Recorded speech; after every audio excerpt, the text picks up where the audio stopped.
I started to realize that I was completely different than a lot of other people I was around. What is up, everybody? And welcome back to the Schooling Struggle Podcast. It is our belief that the only guarantee in life is that we are all going to struggle. And how we choose to embrace our struggles is what empowers us to become the best versions of ourselves. How's it going? My name is Pete, coming to you from the Green Mountain State of Vermont. And with me is my friend and co-host Todd, coming to you from Washington State. What's up, Todd? What's happening, Vermont, Pete? How's it going? Man, I bet you are super excited for this episode because I know I am, because we're going to make tonight a family affair. Family night at the Schooling Struggle Podcast. A couple weeks ago in our text correspondence, I got a text from Todd that said, "Hey, my son Iaen is interested in coming on and chatting with us for an episode. What do you think?" I said, I didn't even hesitate. Absolutely. So without further ado, I'd love to introduce Iaen, Todd's youngest son, age 20. And you recently just moved to the Midwest. We can talk about that for a moment, but I'm excited to dive into a couple different topics. Both have to do with yourself, Iaen, and your father. Welcome to the show. What's up? Thank you, Pete. Really happy to be here. I've been waiting forever to get on here, so I'm pretty excited to start. Awesome. Rumor has it you just turned 20 very recently, and you recently made your move out to the Midwest. Is that the truth? That is the truth. Moved down here with my fiance and her dad and her sister, and we're currently looking for houses, so we're taking our sweet time. That's what I could say. And where is here? Here as in Dubuque, Iowa. Dubuque, Iowa. Awesome. What led you to Iowa from Washington State? My fiance Lexi did, actually. Don't go into too much detail. Her parents are having issues, so he came back out here because his family's out here, and she was following, and I didn't want to lose her, so I followed as well. Nice. Fantastic. Awesome. So the first question I want to launch into, I'm just curious about this, and I'm thinking this is more for Todd. I've been a teacher for 17 years, and I've taught a number of students with the first name Iaen, with a wide variety of spellings, but I've never actually seen the spelling Iaen. So Todd, I'm curious to know where the spelling, this particular nuanced spelling, came from for the naming of your youngest son. It came straight from the depths of my brain. I liked Iaen's because it was short and phonetically different, so it was just like a twist on the names. My parents had a thing. I think we talked about this before, Pete. Now you got me calling you Pete, and I don't even like that. So Peter, listen up. My parents had a thing, and I think it was a thing in the 70s where all of the kids in my family, my sisters, have double letters. So Jennifer, Renee, Ellis, Todd, Iaen Ellis, blah, blah, blah. And so I started looking at, I thought about trying to do that. And then I was like, that's crazy. We're not going to be able to keep that over. So then I just started picking crazy names. And so Caitlin, we kind of crafted hers. And just until I think it was about a week ago, I realized that there was only one other person I've ever met with her spelling of her name the same as we spelled hers. And then Quentin, just because that's an odd name. And then Rylan. I mean, they all have stories, but I just like to keep them all kind of different and crazy. So yeah, that's the story behind Iaen. Iaen, you had a funny smirk on your face when I asked that question.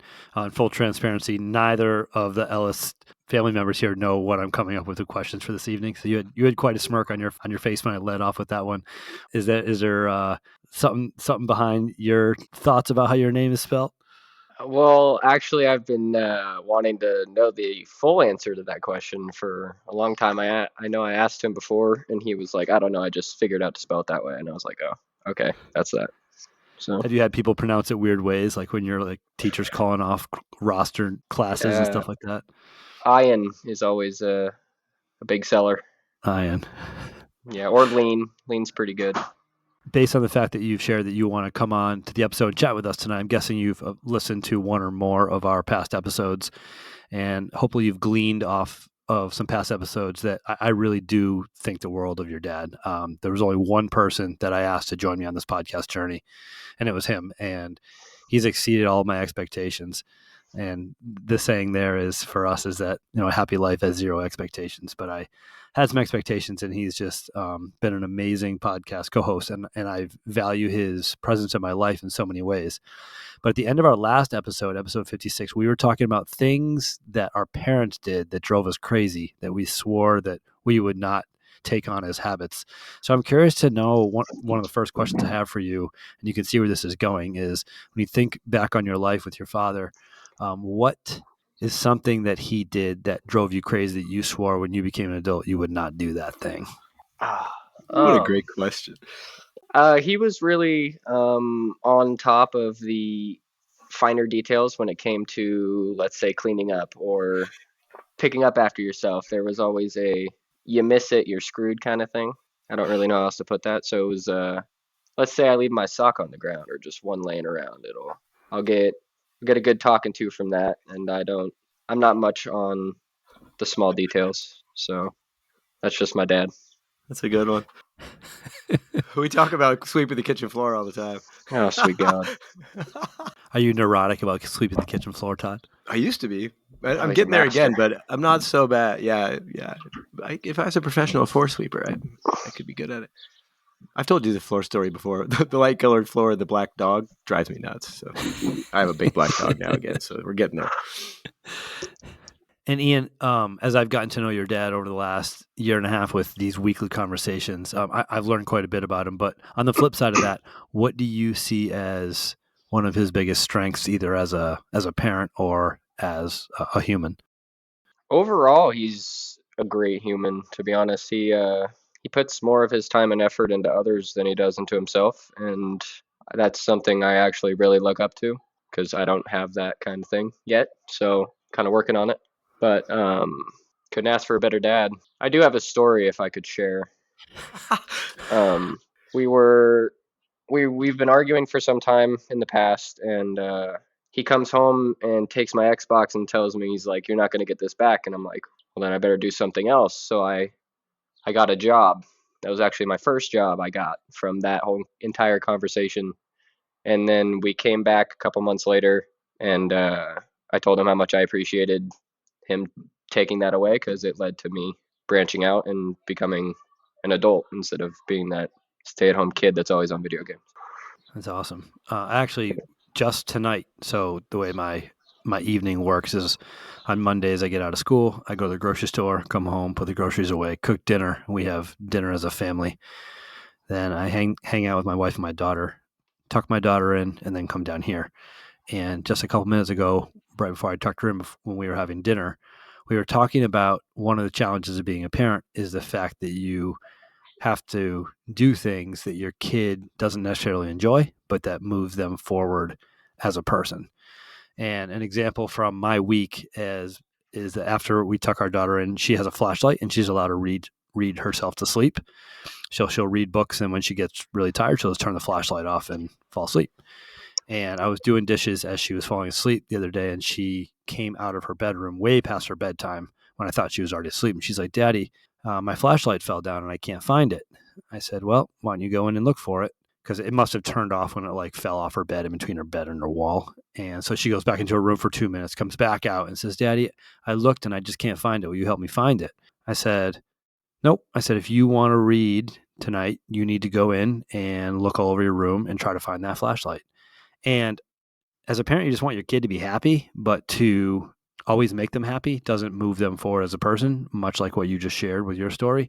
And I really, really just want to go in there. I know I'd find the flashlight in 4 seconds because there's only 2 places it could be, but I'm not teaching her anything by just going in, finding her the flashlight and giving it to her.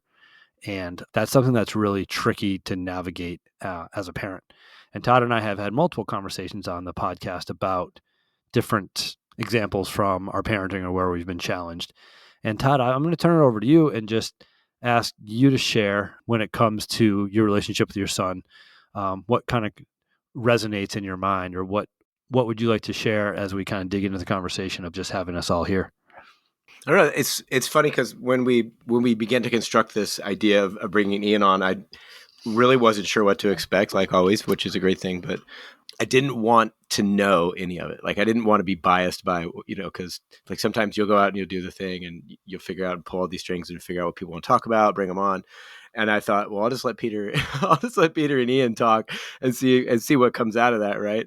It's interesting for me to think about the differences, or since Iaen has moved away, the differences in my mindset when it comes to wondering what's going on. Like, oh, I wonder what Ian's doing, or oh, let me shoot Ian a text. Because before it was just like, well, Ian will be home later. Let's talk to him, or it was always in proximity. And now it's like you're somewhere different, and it's a different kind of relationship. But I think in a lot of ways it's better.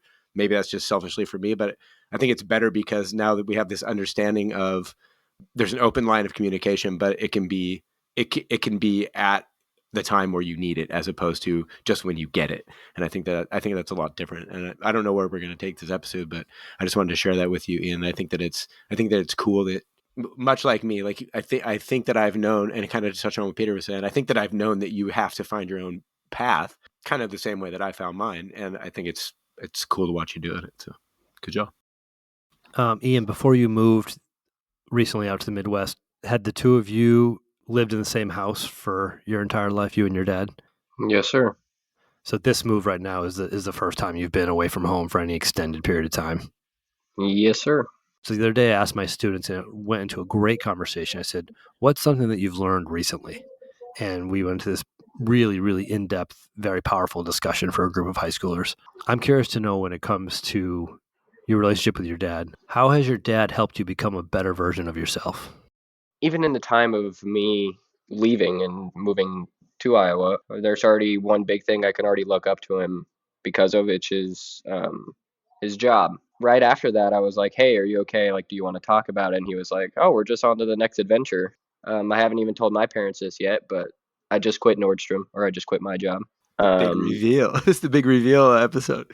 I didn't like it there very much, so I see it as a new opportunity, is what it is. Our second to last episode, we talked about Todd's transitioning from a full-time job to not so much.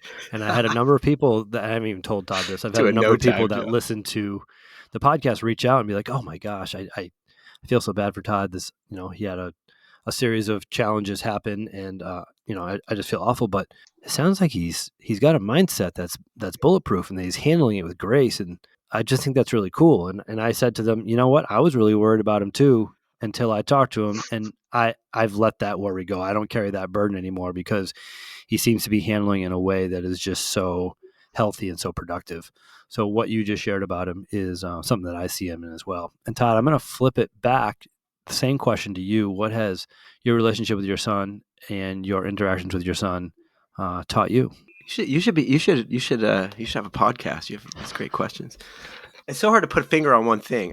I think you don't have to control everything all the time, and it's for me, like that's the narrative goes on in my head, and things will be okay without me being always thinking I have to be there. Does that make sense? Like I don't always have to be trying to control something, because everything will take care of itself eventually. And I think the biggest lesson that I've seen from Ian leaving is it's okay to let things go, because eventually you're not really letting it go. You're just giving it a tether, a length to grow by itself. Does that make sense? So it's like, oh, it'll be fine. You can come back whenever you want. Obviously there might be some stipulations, but like, go over there and do the thing. And I can be okay with that, where I didn't think that I would be like, I didn't think that I'd be that okay with like the overall situation. Like it just seems and Ian, you correct me if I'm wrong, but it just seems like it's easier for you, or for you to like just do your own thing. Where before it always felt like it was like steeped in parental oversight. Does that make sense? Like, Yeah. I don't know. Yeah, I think it's cool you're growing the way you want to, instead of in somebody else's mold, which is eventually the plan anyways. But yeah. Yeah, I'm just really grateful for the two of you willing to come on and do this. And it's neat that it's kind of in this transitional phase, Ian, in your life right now, where you've just made the move away from the nest, and you're kind of planting your own seeds and doing your thing in unfamiliar territory, which I think takes, a lot of courage. And I've always thought that confidence is the foundation on which all successes are built. But I'm coming around to learn that I think it's more about courage, because confidence is the belief that you can do something and you'll move forward because you believe you can accomplish the thing. Whereas courage is you're willing to do the thing with the unknown, and you might not know that you're going to be successful. You might not feel you're going to be successful, but you go and you do the thing and you try the thing anyway. And I've always kind of told my students that self-confidence is the most important thing, but I'm believing now that it's courage. It's neat to see you flying the coop, going halfway across the country, and then, however, a bit later saying, this job is good, but not good enough. I'm gonna search for better because I have courage and belief that I'm gonna do something better. I think that's really cool. What interesting self-confidence. Because how can you even have that without courage? Like it roots in courage, doesn't it? Like you have to be courageous in order to be confident, and or else you're just an egomaniac. I think I would push back on that and say if you've had a life where you feel like you've accomplished everything that's come your way, you build self-confidence, and self-confidence can be built without taking risks or without taking chances. Like you've just been successful in whatever endeavors you've taken on. Yeah, I could see that. Maybe you were you had the innate ability to accomplish the thing, or you were never a real challenge was never put in front of you, and you just believe that you can do stuff, even though you might not have ever really been challenged. So that's where I believe that comes from. It'll self-correct it eventually. Yeah. So Iaen, one area where your dad has really had a profound impact on me, when your dad talks about if something feels healthy uncomfortable, to lean into that and to dig into it and to explore that. And I'm curious to know if he's had impact on you the same way that he has me, and if there's any examples from your life that you can think of where you were, faced with the uncomfortable thing or doing the uncomfortable thing. Yeah, we've had this conversation about, or my dad and I have had this conversation about leaning into uncomfortable situations. But even the move, the whole start of the move, I was going in probably the most blind out of anybody. I have nothing here. I got everything. My whole life was built back over there. But from what my mom has told me, I have a pretty big heart. And I followed that. So that's just one example that I can think of at the moment. I jumped in feet first, and it's kind of been my thing. So I'm going to just keep on kicking. I feel that your dad has a ready, fire, aim approach with some stuff. And I think that's where he and I see stuff very similar. Let's take action and see what comes of it. And I love that about him. And I think that is evident in what you're doing right now. So, take us into your world, Iaen, if you could. Tell us a little bit more about what you have going on. I mean, the first thing that came to mind was just the whole ADHD thing. I feel like that was a big impact on my, let's say, 7 through 14 years of my life. When you say the whole ADHD thing, are you saying that you have a similar diagnosis to your dad, or are you talking about your dad's ADHD? No, mine is pretty darn close to his, I'd say. I feel like that's why we butt heads most of the time. Pretty much the same person. He's just a couple chapters ahead. But I don't know. I started to realize that I was completely different than a lot of other people I was around. Let's say I used to have to take that ADHD pill / medicine everywhere that I went. If it was overnight, I'd have to take it everywhere. If I didn't, I wouldn't be able to stay another night, kind of thing. I realized at that point that I was different because I had to take something that nobody else had to take just to be considered regulated or considered not energetic. Yeah. So it really took a turn when I was at my aunt's house. They have a dirt bike track there, and I was riding my cousin Brody's bike, and I hit a jump too hard, turned the front, bent the rim. I tell my uncle, and then they all start yelling at me saying, like, every time I come over there, I'm too much, I'm too energetic, and that every time I'm over there, something always goes wrong. How old were you when this occurred? I'm pretty sure I was 14 years old. Okay. So at that point, it was like, I'm obviously not the same. So I'd rather just not go to a place where I'm not looked at as the same, which happened to be that house. So from there, I stopped taking my ADHD medicine probably junior year of high school and just let people accept me for me. If they don't like it, they can get going. What age did you start taking it? Age 7? Dad help me out here? Yeah, something like that. Pretty young. Is there research that shows that type of thing is genetic and passed down? For sure. Guaranteed. Caitlin would know too. Yeah. My daughter has it too, so everybody. Similar diagnosis. Yep. Yeah. And do you have any specific quirks because of it that either that you share with your dad or that you have differently from him? Not that I know of. Like I said, I see him as me, just a little bit older. Yeah, it's pretty strange listening to these stories because it's exactly the same thing, and it's almost chapter for chapter. Like, yeah, I felt the same way going to the nurse's office. I felt the same way at my, and in certain situations, I left and chased a girl to the Midwest, well, to the South. But like, it's very strange how if you step back from it and look at it, it's actually quite profound. But maybe I'll leave you some little notes tucked in a little crevice somewhere you can figure it out. Don't start off behind the financial 8 ball like I did. Yeah, don't do that. So I guess the next series of questions I have, I'd really love either of you to answer, because I'm genuinely curious.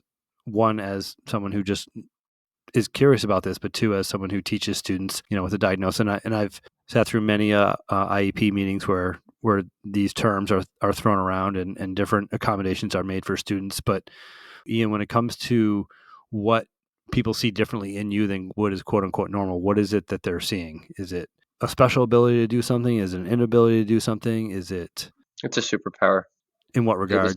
They just don't have it. I don't see it as a disability. I see it as a superpower, more like, I'm just completely different than most. Let's say there's something I really like.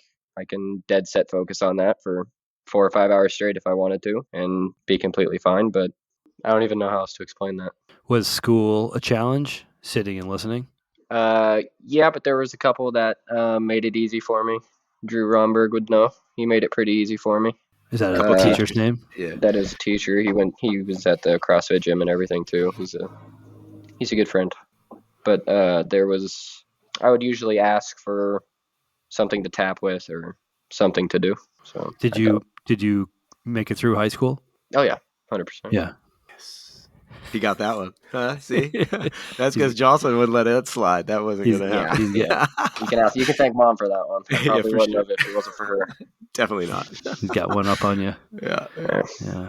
Yeah. Todd, I'm curious, as the father who was challenged by or happy to take on the superpower to be raising a son who's dealing with some of the stuff that you dealt with as a kid. How did you navigate that? Like, an example from my life is my wife is very, very even keeled. I am not. I have high highs and low lows, and my daughter has high highs and low lows. So when my daughter has a tantrum, my wife says, I just don't understand. And I can look at my daughter at that moment and say, I empathize 100% with what she's frustrated with right now. And I know exactly how she's feeling. And it's very difficult for me to articulate to my wife how or why my daughter feels that way. I just know how she feels. Yeah. What's the question? The question is, how was navigating that, knowing that your son was faced with many of the challenges and obstacles that you were faced with growing up? Yeah, that's a loaded question. I remember my dad used to tell me, we'd get in heated battles, and he used to tell me that he just wished that there was a way that like he could take a cord out of the back of his head and plug it into mine and like download the experience that provided him the perspective by which he was trying to teach. Like, he's trying to get a point across. I clearly am not getting it. And he's like, I wish I had this thing that I could give you. It's much the same way. And I think it's the same for all parents, but I think it's even more interesting for me because, and again, it's all kind of sobering reality now. It's like, I know where I tripped and I know you're heading the same way. And I think this is just an overall parenting thing, but I don't want you to go that way, but you're going to have to go that way to figure it out. Like, I know enough about all the pieces that make up Iaen to know that if you're going to have to go that way to figure it out, and it's going to suck. But then on the other side, you're managing your spouse, and like, I don't get it. How are you going to let him fail like that? Well, there's no other way for him to get it, right? So you manage this double-edged sword of trying to leave that, like that space we talked about earlier, trying to leave that space for somebody to go explore in a way that you think is going to be the most beneficial to them, at the same time trying to balance, a relationship with, a partner that you're going through life with, and who is also the parent, and like not being able to articulate, you're just going to have to do this. Like, cause she doesn't get that. Like, I mean, she does, but like, she has a very hard time letting things go. Like, I'm just going to let it go. And so that's a difficult piece. And then knowing when to jump in or not, or when to leave that space or create that space and then hold it. That's another trick altogether, because of like I know how it is to get, hyper focus on things. I know how it is to get, time blindness. And suddenly I didn't realize that I was supposed to be doing something, and somebody's calling me on it now. And I'm like, oh, that was 4 hours ago. I totally forgot. Right. And they just don't get it. And so I don't know. I've tried to exemplify as best I could the way things are in reality. I don't know if it came through, but I remember having some pretty good conversations. I don't know if you call them conversations, maybe one-sided, but with Iaen about this is just the way life is. Like, if you don't like it, you can leave. Feel free, but I mean, you're gonna figure it out on the other side because this is just the way things go, right? And I remember just clear as day. I was standing in the living room. Justin's like, "What are you talking about?" And Ian's like, "I'm out." And I'm like, "Okay, well, here we are." So, but it's just knowing how to manage that, or being willing to step into manage that. That's very difficult from the parenting side. But then there's also a pain of, like you said, that there's that empathetic, compassionate piece where you're like, I know exactly how this feels when somebody tells you you're always messing things up. I know exactly how it feels to be on the Iaen side looking at my dad going, what are you crazy? Have you lost your mind? And then trying to, so I don't know. It's one of those weird things in parenting. And now it's coming in grandparenting. I keep touching on this, but now Maxwell, like our oldest grandson currently, well, he'll always be the oldest, I guess. Like, I'm beginning to see it now from the third person, and then to see his mom navigate the same thing in the middle of that is just like, it's just like this echo chamber of, I don't know, it's a life's echo chamber. It's a weird thing. I don't know if that answers your question. I was talking with a colleague today, and he was saying that he regrets how much time. So he has kids that are grown up now with their kids, and he was saying he regrets how much time he gave to school and gave up time with his family when he was coming up through his middle age. And he said that he can say with utter certainty that he's a much better grandparent than he was a parent. And I thought that was an interesting take. Yeah. I'm not there yet, and I often don't connect unless it it has something that I can relate to. But as I kind of make my way through the world and think about that, I think that's really, really fascinating thing. Yeah. So Iaen, Todd and I often will bring people on and call the episode BYOS, Bring Your Own Struggle. And you just share with us that ADHD has proven a struggle for you in a myriad of ways throughout your life. And one of the things that we like to ask people that come on the podcast is, what are some things that you do to navigate through that challenge? So like your father says that he's really taken to meditation, that meditation helps him get through stuff. You're shaking your head. No, I'm with you. I've tried meditation in every single way that I can possibly try. Your father's spent his own money and sent me a book about meditation, and I just haven't put it into practice in a way that I've found to be fruitful for me yet. I'm not giving up on it, but it's not there yet.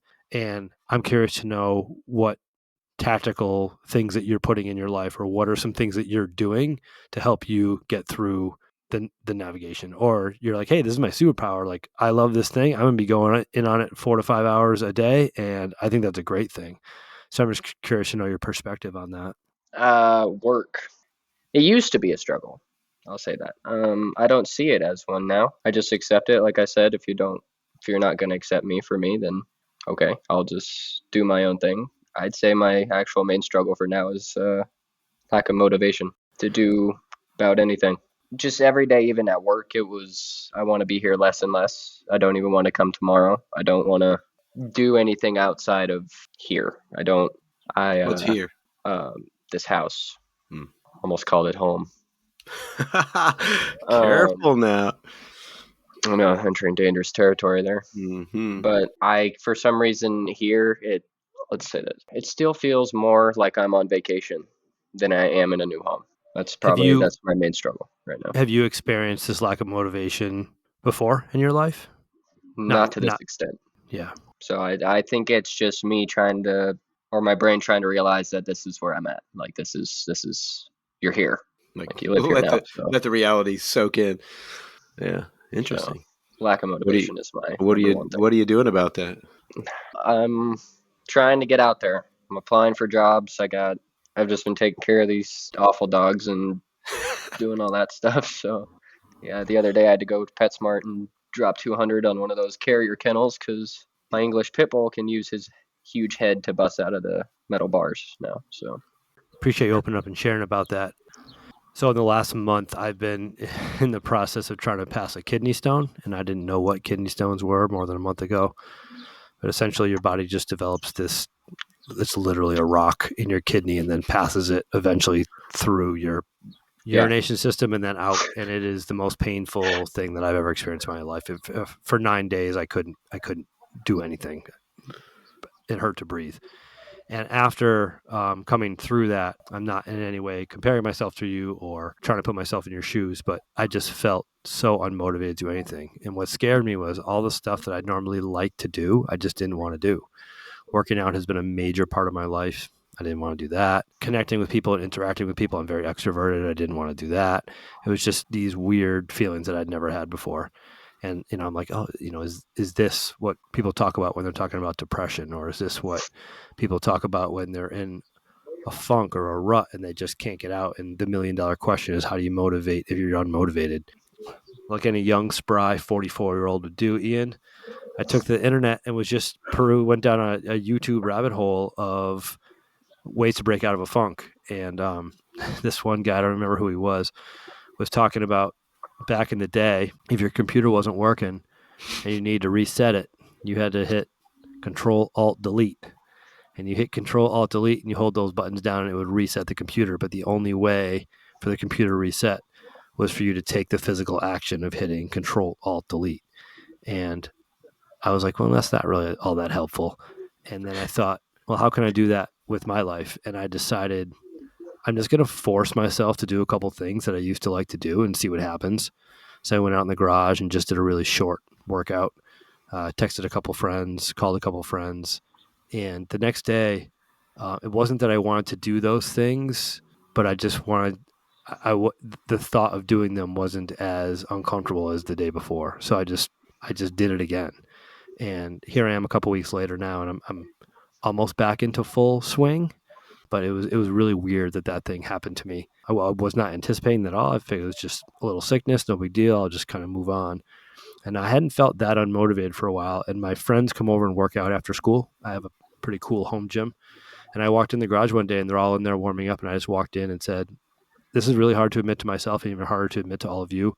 I just don't want to work out. Like, all I want to do is watch TV. I just want to watch TV. And they're like kind of laughing and poking fun at me. And they're like, oh, we've never heard you say it before. We've never known you to be a TV watcher. I was like, that's just where I am right now.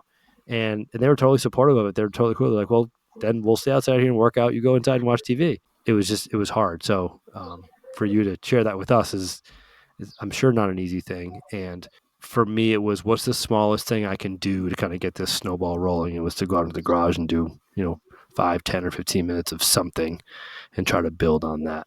I definitely don't have an answer, but that manually hitting the reset switch, I had to realize that, like, at some point I can't just keep looking at this faulty computer. I need to hit the Control Alt Delete, and that's up to me to take the action to do that. And I'm feeling better as a result of it. That's good. Yeah, I think the same thing. I think there's a book. I think I've talked about it before. It's called The 5-Second Rule, and the chick that wrote it, her name's Mel Robbins, and she found herself in a funk like real bad. Like she was laying in bed for a couple weeks, and people were like, "What happened to Mel Robbins?" She was like a correspondent on CNN, and she disappeared. And she was telling the story about how she figured this thing out, what she calls the 5-second rule, and she was laying in bed and the drapes were all closed and everybody was calling and nobody could figure out where she was. And she was watching a NASA rocket launch.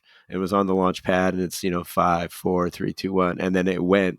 And what she correlated that to in her mind was, if I start counting down from 5 and I just go do anything that's more positive than lay in this bed and like just keep feeding the circle of despair, then that gets me closer to the next thing. And what it was once the rocket leaves launch pad, it ain't coming back. I mean, unless something catastrophic happens, right? Like we're on our way. And so she just started doing that. 5, 4, 3, 2, 1. Open the curtains. 5, 4, 3, 2, 1. Brush my teeth. And it's the same thing like you were talking about, Peter. It's like it's remembering that muscle is there, that you can always do something to move forward, as opposed to languish in the fact that you're in a place where you don't necessarily want to be, but you put yourself there, right? So I think that's the hardest part to swallow as an individual is, and maybe this applies to you, maybe it doesn't yet, but like, I got myself in this mess. Well, what the hell am I going to do about it? And how am I going to begin to do something about that?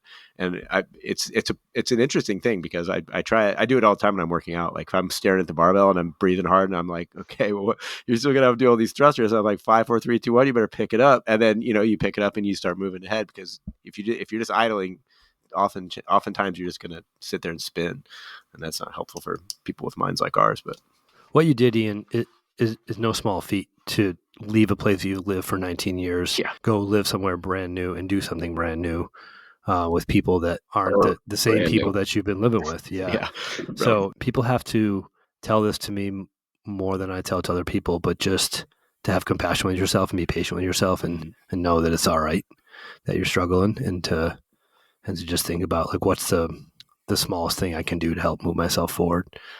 And I work with kids that are similar in age to you, and oftentimes they feel this cultural pressure to feel that they should know what they want to do with their life when they're in their early 20s and to start like making moves or shaping that. And I just think that I just don't believe in that. I didn't really start thinking seriously about what direction I want to carve for myself until I was 30.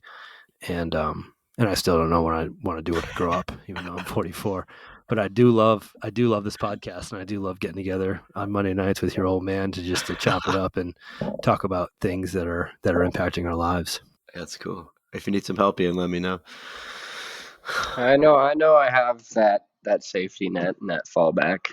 No, I know I'm hoping I made the right choice where I don't have to use it. That's all. Yeah. Well, don't wait too long. Because then you're like, ooh, I should have used that before.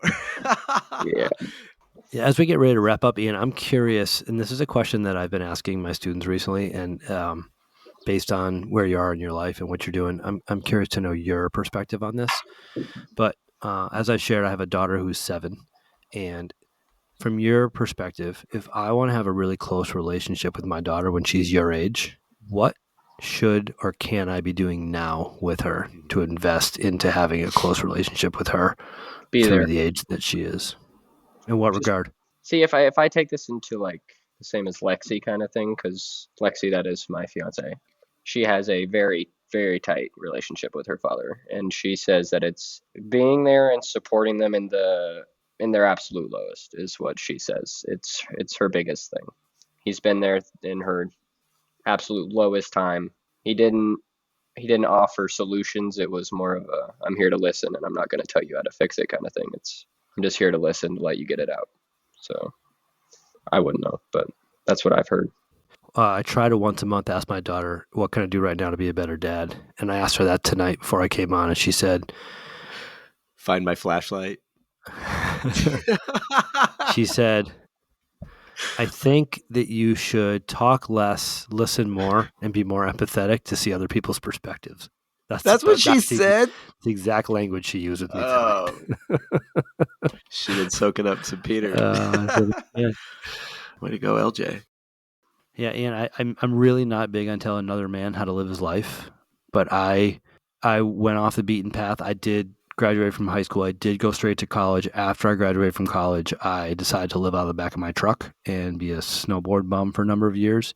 And I don't regret it for a second. My rule was I'm not going to do anything that I don't want to do. And it sounds so simplistic and so easy, but the number of people, especially in our culture, in my opinion, that take on stuff that they don't want is really, it's massive. Expensive apartments they don't want, fancy cars that after a month they don't want to pay for, get a puppy and it turns into a dog that you don't want anymore. Take this amazing job that has all this salary, and then 6 months later you find out you're got the golden handcuffs and you're locked and you're miserable. And for me, it was just like, if I don't want to do this thing, I'm not going to do it. And it was a really, really cool way to navigate my 20s. And it led me to some really, really awesome opportunities and some really cool things that I did, different adventures, different challenges. My rule was I always spent less money than I made, and I often made very, very, very little money. And I just kept my living expenses very low key. But not doing what I don't want to do has been a very powerful way to live my life. And I'm grateful that I was able to follow through on that when I was your age, because it didn't get me stuck in anything. Thank you. That's a good one. I will actually consider that. And obviously part of growing is you got to crawl before you can walk, and you got to grind, and you got to do some things you don't want to do in the moment. But from a grand scale, how can we put that into play to make our life more purposeful, more fulfilling? And that's been helpful for me. That's awesome. Your parents probably thought you were nuts. Yeah, they did. Yeah, and my dad was very, very conservative. Yeah, and very by the book. And when I told him I was going to ride my bicycle across the country, he was really upset. When I told him I was going to go spend some time in Brazil, he was really upset. When I said I'm going to Australia and New Zealand for a couple months, and when I'm buying a 1970 Ford RV and driving it across the country and I have no money and I'm going to go fish in Alaska for a summer, like, yeah, because he never left home, and that was really uncomfortable things for him. But at the same time, I'll give him credit. He never held me back. You know, he said as long as I was supporting myself, I could go do whatever I want. I'd have his full support, and he stuck true to that. Sweet. Yeah, it's good. All right. Well, on this Father's Day episode, on behalf of Iaen and Todd, just want to thank you all for your ears. We really appreciate your attention. We are incredibly grateful for your time. With that said, we are the School and Struggle Podcast. We are out. See ya.